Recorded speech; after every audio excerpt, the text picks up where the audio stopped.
नमस्कार, news NCR में आपका स्वागत है। मैं हूं प्रताप चौधरी। आज हम ग्रामीण यात्रा के तहत मीरपुर कोराली गांव में पहुंचे हैं। यहां पर हमारे साथ अनिल चेचे जी हैं, जो कि यहां से सरपंच पद के उम्मीदवार हैं। आपको इनके बारे में मैं थोड़ा सा बताना चाहूँगा कि काफ़ी छात्र जीवन में ये काफ़ी कॉलेज में अपनी राजनीति में एक्टिव रहे हैं। NSUI के ज़िला फरीदाबाद से युवा प्रधान रहे हैं वहाँ के, और युवा कांग्रेस के तिगांव विधानसभा क्षेत्र से आज भी ये वहाँ के प्रेसिडेंट हैं। तो इनसे जानेंगे कि छात्र राजनीति से एक अपने गांव में आकर सरपंच बनने का इन्होंने क्यों इस तरह से सोचा, और क्यों ये आज गांव की राजनीति में आना चाहते हैं, जबकि एक अच्छा भविष्य आप अपने फरीदाबाद शहर में और उस लाइन में ये चुन सकते थे। अनिल जी नमस्कार। नमस्कार प्रताप भाई। अनिल जी, काफ़ी अच्छा छात्र जीवन आपका रहा है। मैंने पर्सनली खुद भी आपको फरीदाबाद में देखा है। आप नेहरू कॉलेज के आप छात्र रहे, वहाँ पर NSUI के आप प्रेसिडेंट भी रहे। तो आपको ऐसा क्यों लगता है कि आपको अपने गांव में आकर सरपंच का चुनाव लड़ना चाहिए? देखो प्रताप भाई, जैसा कि सब सोचते हैं कि भाई जहाँ से आपका जन्म हुआ है, जो आपकी जन्मभूमि रही है, वहीं से आपकी कर्म भूमि की भी शुरुआत हो। और मुझे अब एक ऐसी राजनीति में आना है जो एक आम जनता के लिए राजनीति है। अब तक मैं छात्रों की लड़ाई लड़ रहा था, तो छात्र जीवन के लिए शहर में जाना था, पढ़ाई करनी थी, इसलिए शहर में गए।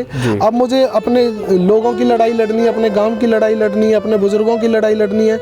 तो इसके लिए पहली जो सीढ़ी है वो ग्राम पंचायत का चुनाव है। तो इसलिए मैं गाँव मीरपुर कोराली में सरपंच पद के लिए चुनाव लड़ना चाहता हूँ।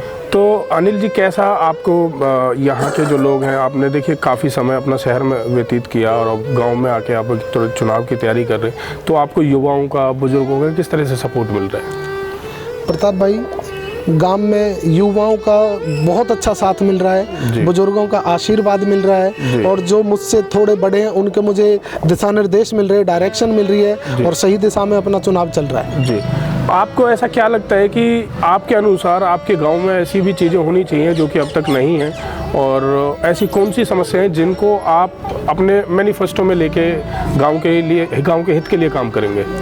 अब तक गांव में जो भी ज़्यादातर चुनाव लड़े गए हैं वो उन्हीं पुरानी बातों पे लड़े गए हैं कि उनके बड़े बूढ़ों ने उनके साथ क्या किया, उनके बड़े बूढ़ों ने उनके साथ क्या किया। ये सब बेकार की बात है। जी। अब जो चुनाव होना चाहिए, हम आज ऐसी शताब्दी में जी रहे हैं कि जो विकास की शताब्दी है, और आज भी हम गली खरंजा इनकी लड़ाई लड़े, तो ये बेकार की बात है। आज हमें इतने हमारे युवा साथी है जो अनएम्प्लॉय घूम रहे हैं, उनके पास कोई रोजगार नहीं है, हम उनके रोजगार की बात करें। आज मेरे गाँव में सरकारी स्कूल, बहुत पुराना सरकारी स्कूल है, लेकिन आज भी वो 10th तक है। अगर वो 12th तक हो जाए तो मेरे गांव की जो बहन बेटी हैं जो अपनी पढ़ाई नहीं कर सकती, भाई हर कोई अपने बच्चों को प्राइवेट में नहीं पढ़ा सकता। तो सरकारी स्कूल अगर 12th तक हो जाए तो गरीब जो हमारे परिवार है उनकी बेटियां भी पढ़ेंगी। आज उसके बाद हायर एजुकेशन की हम बात करें, आज इस इलाके में कहीं भी लड़कियों के लिए कोई गर्ल्स कॉलेज नहीं है। आगे की पढ़ाई या तो होडल करनी पड़ेगी या पलवल करनी पड़ेगी, हर कोई अफोर्ड नहीं कर सकता, बेटी को नहीं भेज सकता। उसके बाद आज गांव में कोई बीमार हो जाए, हमें डॉक्टर बुलाने के लिए भी, जो ये अपने छोटे मोटे डॉक्टर, उसके लिए भी गुलाबत जाना पड़ता है। अगर एक PHC सेंटर मेरे गांव में खुल जाए तो स्वास्थ्य जो सबसे जरूरी हमारी है, जरूरत है, वो हमारी दूर हो जाएगी। आज हमें कोई स्वास्थ्य के नाम पे सुविधा नहीं है यहाँ पे। तो गांव में अभी कोई स्वास्थ्य केंद्र, जैसे छोटे छोटे गांव में स्वास्थ्य केंद्र खोले जाते हैं, उस तरह की कोई सुविधा नहीं है अभी हमारे गांव में? कोई सुविधा नहीं है। जी हाँ जी। तो स्वास्थ्य केंद्र हो गया, चलो एक तरफ विद्यालय आपने, बहुत ज़रूरी मुद्दा है, क्योंकि गांव की बच्चियां भी हैं, गांव के बच्चे हैं जिनको दूर जाना पड़ता है। तो विद्यालय के लिए आपने किस तरह से, आपने क्या सोचा कि ये जो छोटी छोटी मूलभूत सुविधाएं हैं, तो उनके लिए आपका क्या एजेंडा रहेगा और आपकी क्या रणनीति रहेगी, कैसी रणनीति रहेगी आगे? प्रताप भाई, पता आपको है कि जैसे मैं जब कॉलेज में पढ़ता था 56 दिन वहाँ भी हमने स्ट्राइक की थी, कुछ मुद्दों को लेकर, वो हमने सरकार से पास कराए। अगर मुझे मौका मिलता है तो मैं प्रायोरिटी के तौर पे सबसे पहले जो काम करूँगा वो स्कूल के लिए करूँगा। चाहे इसके लिए मुझे किसी मंत्री के पास जाना पड़े, एजुकेशन मिनिस्टर के पास जाना पड़े, चाहे मुख्यमंत्री से मिलना पड़े, मैं गाँव के सरकारी स्कूल को 12वीं तक कराने के लिए सबसे पहले जाऊँगा। अनिल जी, देखिए बुजुर्गों का साथ तो हमारे साथ हमेशा रहता है। आप एक ऐसी सीढ़ी पर चढ़ने की कोशिश कर रहे हैं जहाँ से राजनीतिकरण स्टार्ट हो जाता है। तो वहाँ पर कई बार देखा जाता है कि चाहे वो युवा हों, बुजुर्ग हों, तो थोड़ा सा कहीं ना कहीं एक दूसरे के बीच में मतभेद पैदा हो जाते हैं। तो अब बुजुर्गों का तो आशीर्वाद है ही है, तो युवा जो आपके गांव के हैं, तो वो आपको किस तरह से देखते हैं? आपको क्या लगता है कि युवा साथी आपका साथ देगा? मुझे अपने युवा साथियों पर पूरा भरोसा है, क्योंकि मैंने ज़्यादातर जो अपना जीवन व्यतीत किया वो युवाओं के लिए किया। मैंने जो लड़ाई लड़ी है वो युवाओं के लिए लड़ी है। और ज़्यादातर 70% जो एजुकेशन से जुड़े हुए जो शिक्षित हैं उन्हें मेरे बारे में पता है कि मैंने युवाओं के लिए कितनी लड़ाई लड़ी है। और उन्हें विश्वास है कि अगर मेरे जैसा सरपंच चुना जाएगा तो 100% मैं युवाओं के लिए काम करूंगा।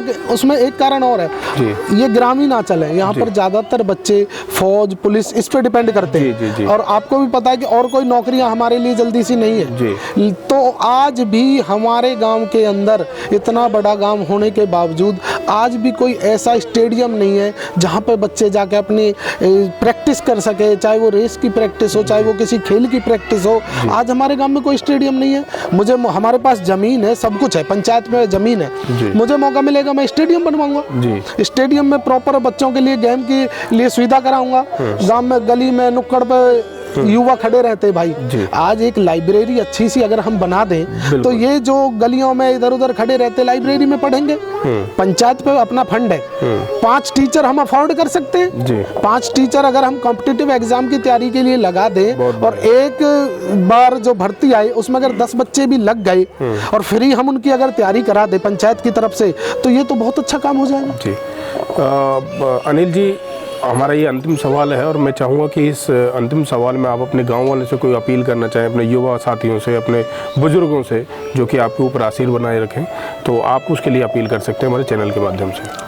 मैं अपने गांव मीरपुर कोराली के सभी निवासियों से और सबसे पहले खासकर अपने बुजुर्गों से, माताओं से आशीर्वाद लेना चाहता हूं कि अपना आशीर्वाद मेरे ऊपर रखें। उसके बाद मैं अपने युवा भाइयों का प्यार और सहयोग चाहता हूं और ये आपसे हाथ जोड़कर अपील करता हूं कि जब आप एक बार मुझे मौका देकर देखें और मैं अगर आपके मौके पर आपको पूरा नहीं करूं, आपका काम नहीं करूं, तो चाहे आप मुझे, अब तो राइट टू रिकॉल आ गया, चाहे आप मुझे 1 साल बाद सरपंची से हटा दे, अगर काम नहीं करूं तो। जी। तो बहुत अच्छी बात रही। आज ये थे हमारे साथ मीरपुर कोराली से सरपंच पद के उम्मीदवार अनिल चेची। युवा हैं, काफ़ी समय इन्होंने छात्र राजनीति में दिया है अपना और काफ़ी चीज़ों को बड़े अच्छे से समझते हैं। युवाओं के साथ एक मेल जोल बड़ा अच्छा ये बना सकते हैं और काफ़ी इनके जो एजेंडे हैं वो बहुत क्लियर फंडे हैं कि भाई स्वास्थ्य से संबंधित, चाहे वो विद्यालय का हो, शिक्षा का हो, स्वास्थ्य का हो, खेल कूद का हो, सरकारी नौकरी का हो, तो इन सब चीज़ों पर ये काफ़ी इनका जो ध्यान है वो केंद्रित है।